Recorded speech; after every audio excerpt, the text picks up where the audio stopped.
Welcome back to Tonight in Haddonfield. Happy holidays to everybody out there. Hopefully you are enjoying that valuable time with you and your loved ones. And it is December 26th, the day that you're seeing this, but in real time, it is in fact only the evening of December the 18th. We've just finished our live episode, which we had some technical difficulties with.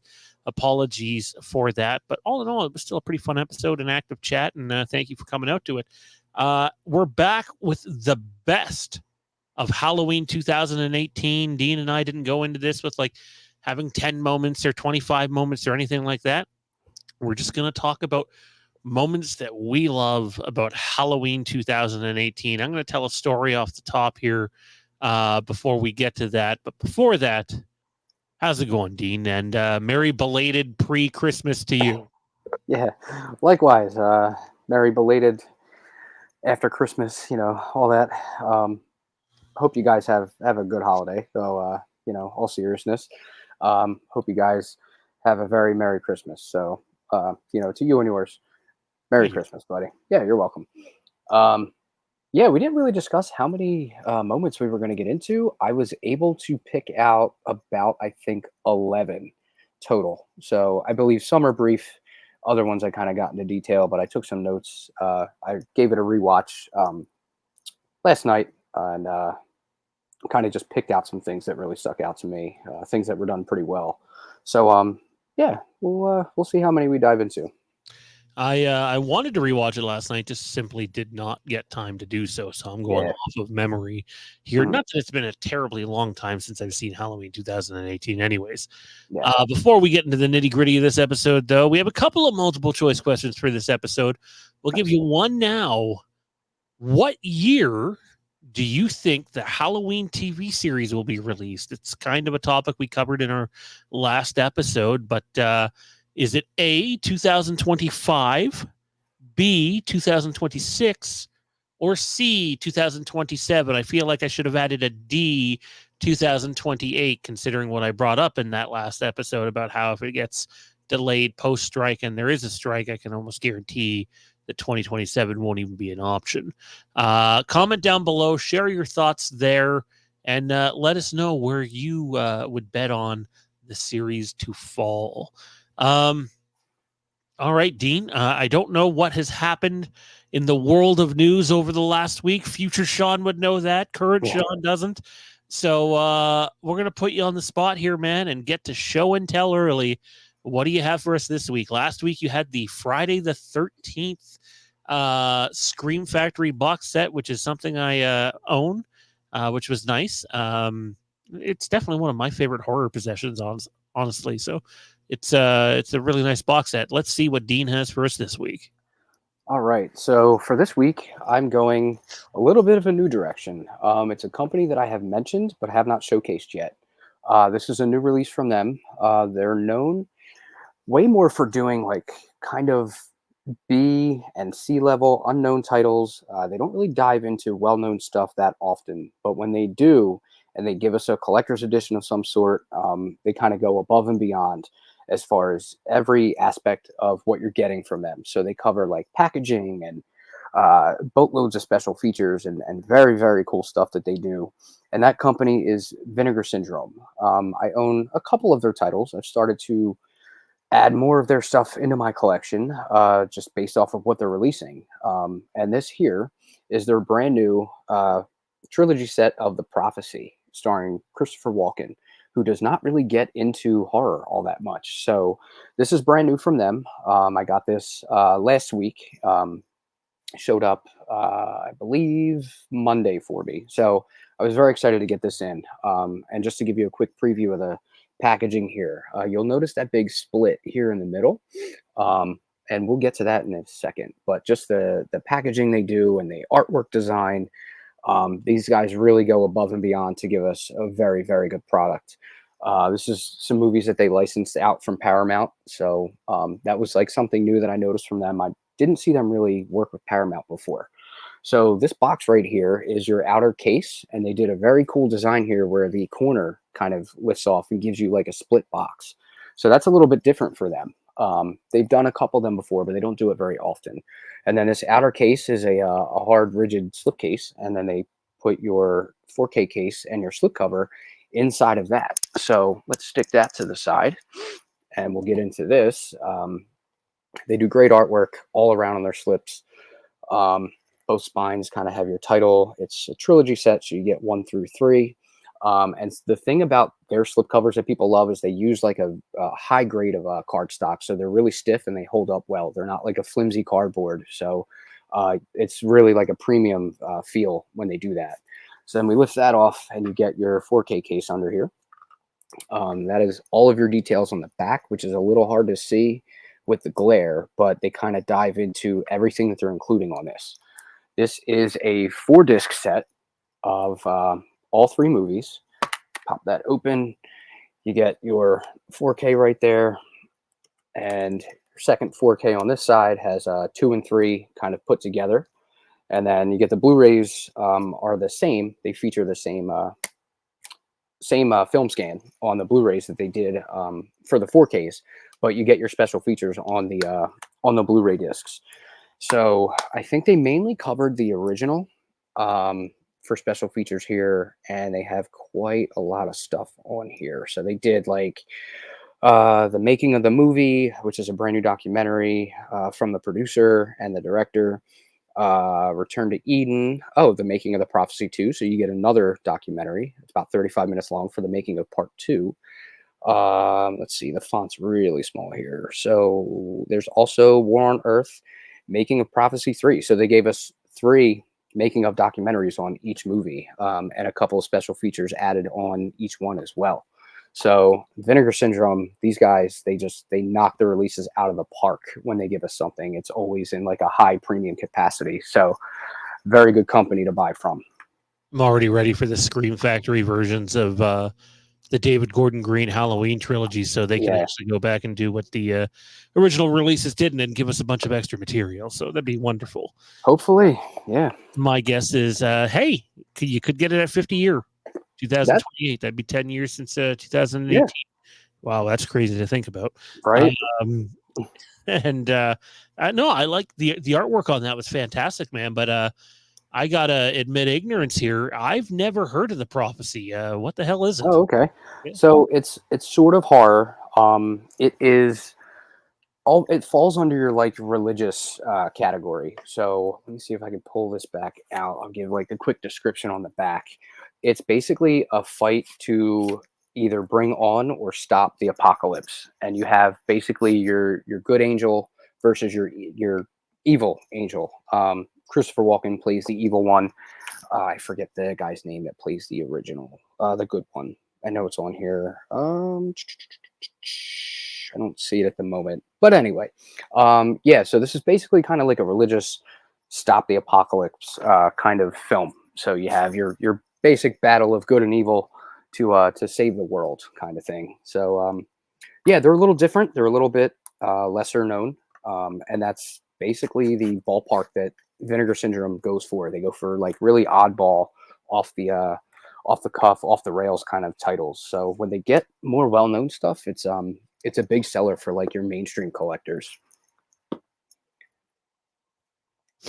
It's badass. It also sounds a little bit like Supernatural. So I wonder if Supernatural was inspired by that a little bit. Maybe. It'd be good to look into.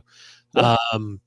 Anyways, let's dive right into it, man. Let's talk Halloween 2018. I think obviously one of the reasons why this movie is going to remain very special for me is obviously I had the opportunity to see it at TIFF. Yeah.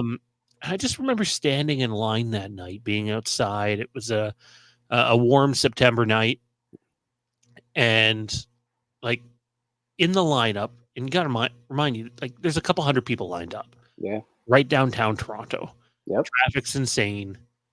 4 hours takes some time to go by, but doesn't also feel like 4 hours. Right. And the lineup is comprised of just, geeky film goers that see everything at TIFF. Yeah. Halloween diehards, and then people that are curious of, what's this next Halloween going to be like. Right. So there's a little bit of everything in there with the lineup, and the anticipation going into the movie was just so incredible. It's hard to come up with a theater experience that I've had where the Right. anticipation was so high going in there. Yeah. And like, so I loved my experience seeing it at TIFF. So for me, mine's an easy one. It's not an on-screen element, but it was the ability to go to the Toronto International Film Festival and see this thing live with a couple thousand people, and it was a night I'll never forget. Yeah, that had to be an awesome experience.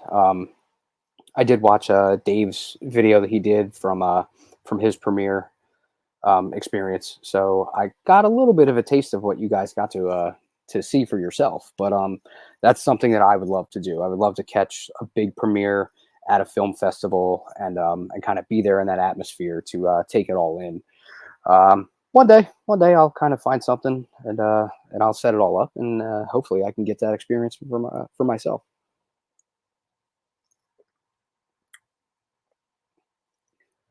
I was trying to find a video here. I may or may not have access to it. I should be able to get it though. In the meantime, why don't you kick off our list here? Or not real Okay. list, but just our Yeah. favorite moments of Halloween to David Gordon Green's Halloween 2018. Yeah. So for me, kind of like you mentioned, the anticipation for this was through the roof for me. I'm super excited to finally get a new Halloween after 9 long years of being left with Rob Zombie's Halloween 2. So going into it, my expectations were high. My excitement was high. I was very, very, very excited to finally be able to go and see this. I bought tickets, I believe, early in the week, and I saw it early morning on release day.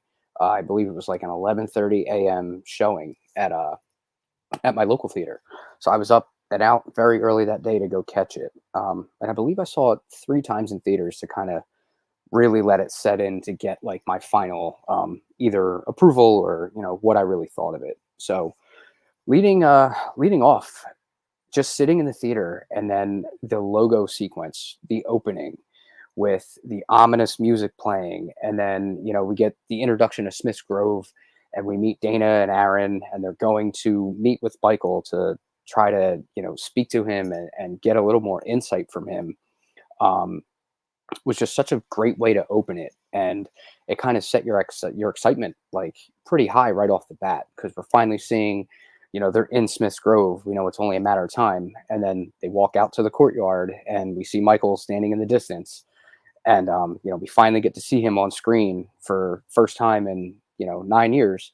And then we get the opening scene where Aaron's trying to talk to him. He steps right up to the yellow line, and he finally pulls that mask out, and we see Michael's like kind of first reaction to knowing the mask is behind him, and it kind of sets everything off with the rest of the inmates and just all the craziness, and the alarm starts going off, and then boom, they kind of kick right into the opening credits, and we are now fully immersed in a Halloween film. So I think that was a great way to kick it off.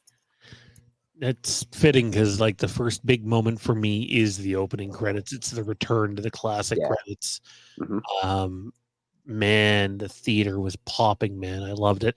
Also, here, I'm going to give everybody a 3-minute trip down memory lane. So used to doing this live. I'm thinking we're in here with a live audience. Right. But for those of you that are watching after the fact, here's a very early Fandom Empire video when it was actually called something else. It wasn't called Fandom Empire back then. So enjoy. This is a little look at what the 2018 TIFF journey was like, what we could get anyway.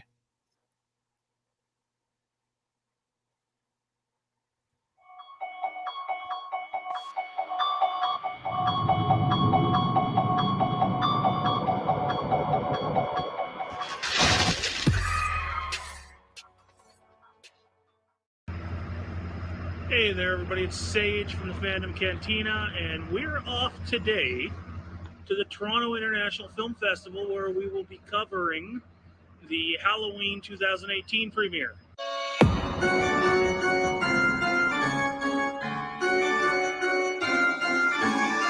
There's no guarantee we're going to get into the movie, but we got about a 50-50 shot.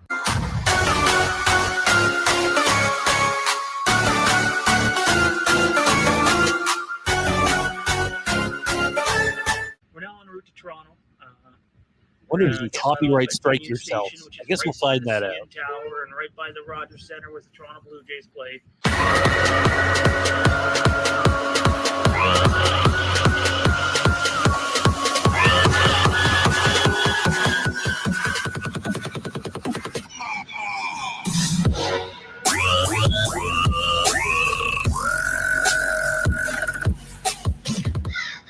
And our goal tonight is to get into the world premiere of I'd like it Halloween 2018. clarified that I didn't edit this.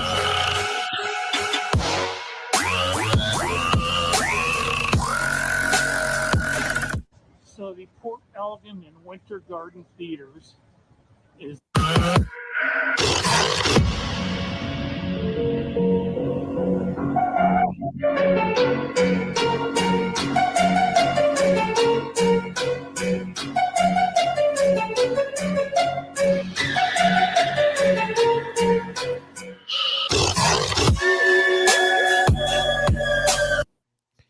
Anyways, boy, I haven't seen that in a long, long time. I Yeah. also don't like that I sound more like Ray Romano there than I do now, which is not a compliment by any means. It was wild. Like there were so many of us, and this is pre-pandemic, but like, Yeah. you could tell that so many of us are just squeezed into such a tight spot there. And I don't know if you noticed, but there's two guys standing there dressed as Michael Myers Mhm. behind me. One of those is actually Toronto Freddy. Oh, nice. That's awesome. Very cool. But yeah, at opening credits, carry on. Yeah. My second one I have is the voice recording of Dr. Lumis. Just such a great inclusion.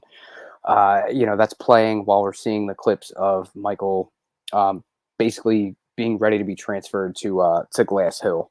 So we've got the inmates lining up, and you're hearing Loomis kind of speak and give his thoughts and the way to handle Michael, and we get the whole speech, and that he believes that the vital signs should be completely done, and that the body should be exterminated and incinerated, just to kind of really drive home like the idea that like this he shouldn't be being kept. He kind of needs to be destroyed. But bringing Loomis back, at least in that sense, in that first movie, I think was a great touch. Yeah, it's very brief, the Loomis portion of Yeah, the movie, but it's so well done. And I think if that's not as well received as it is in 2018, they don't go as far as they do in Halloween Kills. right. So I think it all worked out on that front. I thought they handled the Loomis character with care, which is Yeah. surprising considering what they originally intended to do with him. Right. Yeah. In that beginning, if not a lot of people know, they wanted to change the ending of 78, and they wanted to have Loomis killed off at that ending, and then go a new direction to lead into 2018. Which, thank God, Carpenter put the brakes on that and didn't let that happen. And people go, well, I can't believe Halloween Ends turned out the way it did. Yeah. These guys, their first move was attempt to change 78. 78. Yeah. So it's like, there's a level of that's just like insanity. Yeah. What else you got? We'll just we'll react off your list. Okay. For third, I have the suspense during the discovery of the bus crash. I think it was handled really, really well. You're on a dark road. The only light you really have is from the bus with the flashing taillights, and the bus all lit up inside.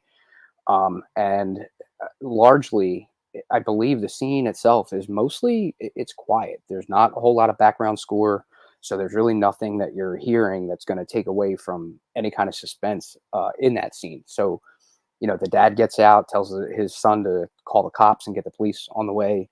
And, the dad walks off and then disappears. We don't see him. And then we get the bang on the window while the kid's sitting there for a little jump scare. But then the kid gets out, and he's walking around with that shotgun, just looking around the whole area, just, trying to figure out what happened. And I think they just really played up the suspense in that scene alone, because it's fairly absent from the rest of the movie. Which is disappointing, but that scene at least kind of gets back to that suspense factor that we had from 78. So I think that was something that they handled really, really well. I don't know about you, but I remember watching that scene for the first time, and like, call me sick, call me twisted, but I was really hoping that Laurie was so obsessed with Myers that she caused the accident. Yeah. Yeah, that's an idea that's been played around with, and it's still kind of up in the air. Maybe, hopefully, if they ever decide to give us kind of deleted footage and collector stuff, maybe something like that is included. So hopefully, but yeah, that was a scene that just it really stuck out for me. What else you got? Let's see here. Moving right along, we have when Michael shows up at the gas station and that first attack in the bathroom to get his mask back. A little bit of, kind of like, okay, that scene was set up just for him to kind of finally regain that. But I think the entire thing, the way it plays out, is brutal in a sense of like we're finally seeing like a mix between his stealth and his brutality, because he pulls into the gas station and we get the two off-screen kills of the mechanics in the shop next to the gas station. So, we get the one guy. If you look faintly in the background, I missed it the first or second time that I saw it. You don't really notice it unless you look straight ahead, all the way in the background. He's beating that mechanic to death in the window, and it's very brief. We see about three or four swings of his fist coming down, and then you have Aaron knocking on the window, looking at the other guy whose jaw has just been ripped clean, like down off his face. And then we have Michael walking into the bathroom to now stalk Dana, who is in there. And we finally got that shot from the trailer that we saw when he dropped the teeth over, and then the score kicks in and it really ramps up. And then just the whole attack with him trying to break into the bathroom stalls to get her. And then Aaron comes in with the crowbar and they have their fight, their hand-to-hand, battle, if you want to call it that. And just the way he manhandles Aaron and just slamming him against the bathroom stalls and then into the wall, and he just obliterates Aaron and tosses him to the side, and then goes back after Dana and eventually gets her. The only disappointing spot in that scene for me was when he does finally get Dana and he snaps her neck. The sound design was a little low. The neck break it's a little hard to hear. So I think if they kind of amp that up a little bit, we really heard the neck break. It just would have kind of been like the icing on the cake for that. But yeah.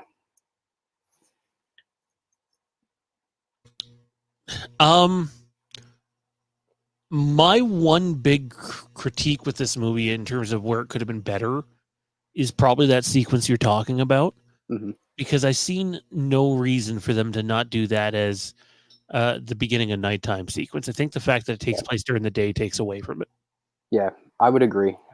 You set that at night, early evening, but when it at least starts to get dark out, and I think it just kind of amplifies it and just it boosts it. So yeah, that's definitely something I agree with there.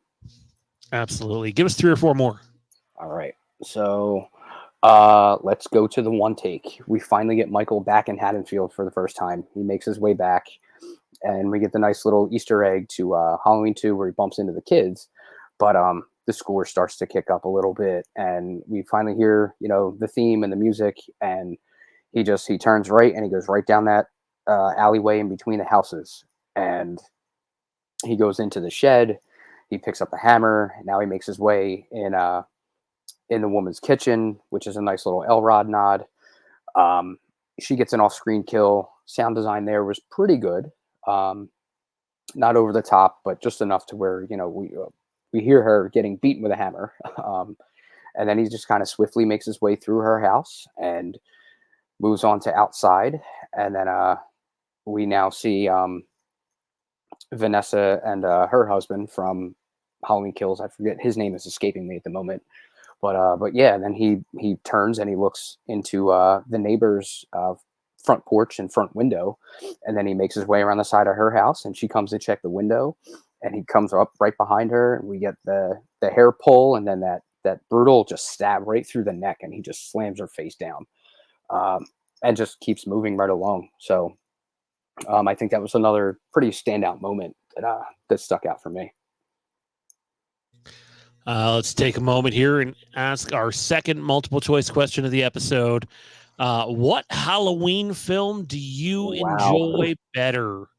Halloween H2O or Halloween Resurrection? Comment down below and share your thoughts there. I ask this because for many, many years, I would actually go back and forth on these two films. Oh, wow. I feel like today there's more of a clear-cut answer for me, the last year or two. But for well over a decade, I just flip-flop with these films. Now, Wow. some might consider that as a praise for Resurrection or a shot to H2O. Yeah, that's pretty funny. This is an easy answer for me. And as much as I'm not a big fan of H2O, I'm easily taking that over Resurrection pretty much any day of the week. So I'm going with A, H2O. I will as well. Dean, back to you. What's next? All right. So I believe next I have when Laurie arrives on scene when Hawkins gets the call to respond to Julian's house. She shows up. She's now on the hunt for Michael. She knows that like he's pretty much got to be back in town, and she finally pulls up, jumps out of her truck. She tells everyone to get inside. She's running up to the house, and then we finally get her looking up at the window, and she sees him for the first time. And whether or not he recognizes her, she absolutely knows that he's here and he's back. And she takes the shot at the window, and it shoots out the mirror. But I think the standout in that scene is the fact that if the behind the scenes, that is Nick Castle's scene. So we finally get Jamie and Nick, back on screen for the first time in a very long time. And to have them two in that scene together, I think was a really nice touch, a nice homage, and handled pretty well. So yeah, that's the next one I had was her showing up to the house and finally seeing him. You're gonna have people say no. Nick Castle played the Shape all for the entire time of 2018. Who's James Jude Courtney? They said it was Nick Castle. By the way, I've already seen Crystal Lake. Yeah, that argument. Let me tell you, oh, what a handful that guy was. Oh boy, man, it's like trying to put a square into a circle hole and swearing that it fits. Yep. Oh man, yeah. Mhm. It's I'll get you to give us two more, but before you do, I'll lead with my favorite moment of 2018, and it's right at the end. They've trapped him. The fire's lit behind him. They're looking down at him. You'd think, the guy would be in panic. Obviously, those who know Myers, right, know he's not going to be in panic, but just the way he's standing there, gazing up at them, not moving, as the rooms around him is being engulfed in flames. Yeah. Is just this bone-chilling moment. And the next time it cuts back to it, he's not there. He's gone. So it was really well done. That's probably my favorite favorite moment of the film, because to me, that was the promise of something more. Yeah. And I would agree. That was my final that I went down, but I kind of went in sequence of the movie as I watched it. So it's not, my last and final. It's easily one of the best. I kind of elaborated on that a little bit, but it was the same things that you said. He's on the stairs, he's looking up, he's surrounded by fire. Camera cuts away and then eventually cuts back, and he's gone. He's not there anymore. So that was definitely a promise, or at least a good clue to we might get something more. And then obviously, if you watch through the end credits, we hear the breathing at the very end, so we knew that we were going to get more. So great pick on a favorite moment. Go through here and see the last couple that I have, and let me pick out some good ones. Just say save the rest for the episode after, and we'll do like a little bonus or a bonus for Patreon, where more good moments. 2018. That can work.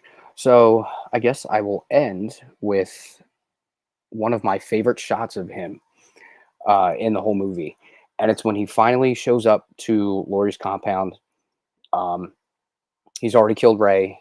He's killed the cops in the car on the front lawn, and then he bursts through the door. He gets a hold of Laurie, and then she shoots the fingers off, and then she walks away to kind of go off screen and into a different part of the house. But then you hear him reaching through the door, and he drops the bar. He drops the safety bar, and he finally makes his way in the house, and he starts walking in, and we get that whole cat and mouse of he's in the house, and Laurie's now looking for him, and he's hiding.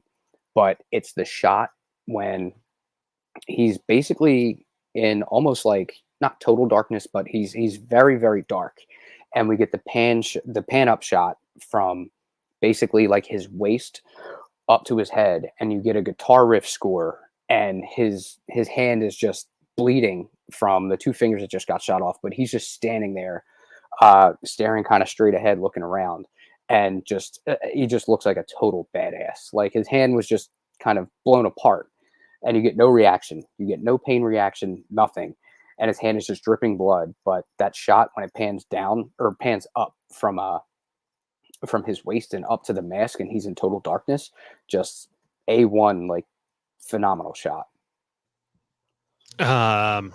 Yeah, the end sequence of that movie is so good. Yeah. I would argue a lot of the rest of that movie lacks suspense at times, other than the point we talked about before. Yeah. But at the end, they really bring the suspense at the end, and I think they do a really good job of it. And Michael's a fucking stud, all the way through it. It's crazy because when you consider where Halloween ends up, Yeah. Mostly the same creative team doing 2018. It's hard to not sit there and go, why? What not happened? discussion there, but like, Yeah. man, the positivity surrounding Michael Myers post Halloween 2018 was through the roof. Yeah. Yeah, I would agree. The potential was there. They still handled it pretty well, moving on to kills for the most part. But yeah, the ending is great. You have Laurie just going room to room and then locking off each room with those security doors that she installed. And there's like no background score. There's barely any background noise. So it's largely silent the whole time. So the whole suspense is really, really there. Like you're just waiting at what point, like where is he at? Where is he going to pop up from? So yeah, the end sequence I think was handled beautifully. And it's just disappointing when you get to ends. Indeed, but I mean that would be another 2-hour episode altogether. Oh, yeah. Yep. I think this is going to do it for our little shortened episode of Tonight in Haddonfield post-Christmas edition. Don't forget to like, comment, subscribe, slash the bell. That's the other thing. Believe it or not, just because you subscribe to a channel does not mean YouTube is going to notify you when new content comes out. I had a discussion with someone about that this week. Yeah. It's annoying that you got to go through all these steps, but yes, slash the bell to keep up to date with everything we got happening at this channel, the legacy of Halloween, the legacy of Westeros, the legacy of Star Wars. We got a lot coming to you. Dean, what do you got going on? Where can people find you? I'll be back to work for a much more lighter scaled back schedule finally when New Year's gets behind us. So I'll be looking forward to that. And find me in the Legacy of Halloween Facebook group that Sean and I co-admin. You can find me at Dean Renner, search me in the group, or you can find me on Facebook at Dean Renner. Add me, message me, whatever you guys want to do to reach out. I'm pretty open and available. So find me on Facebook. And to anybody else watching this, Happy New Year. Hopefully it's a great one. Our next live episode in our normal time slot would be Monday, January 8th. We're going to have to figure out something for the January 1 episode in terms of a pre-recording or something like that. But stay tuned, stay safe, have a great new year, and we'll see you in 2024.